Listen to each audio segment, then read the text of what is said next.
2026 বিধানসভা নির্বাচনে বঙ্গ বিজয়ের লক্ষ্যে মরিয়া গেরুয়া শিবিরের নবমনোনীত সর্বভারতীয় সভাপতি নিতিন নবীনের বাংলায় প্রথম পদার্পণ ঘটল কমল মেলার আয়োজনের হাত ধরে।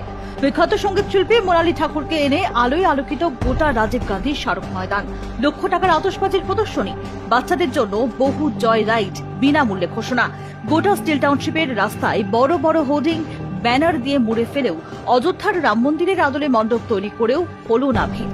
বিজেপির সর্বভারতীয় সভাপতি নিতিন নবীনের কমল মেলার উদ্বোধন অনুষ্ঠানে চেয়ার ভরানোর মরিয়া চেষ্টা করেও ব্যর্থ হল বিজেপি। যতই বেলুন ফোলানোর চেষ্টা করুক বিজেপি, সব ফুস বলে কটাক্ষ বাঁকুড়ার তৃণমূল সাংসদ অরূপ চক্রবর্তীর। দুর্গাপুর স্টিল টাউনশিপের বিজনে রাজীব গান্ধী স্মারক ময়দানে মাঠে আলো ছিল, মাইক ছিল, মঞ্চও ছিল, শুধু ছিল না কর্মী সমর্থক। যা ছিল তাদের মধ্যে অনেকেই মোনালী ঠাকুরের ভক্ত। মোনালী ঠাকুরকে দেখতে, গান শুনতে, সারি সারি ফাঁকা চেয়ার সাক্ষী রইল বিজেপির সাংগঠনিক ফাঁপা পরিস্থিতির।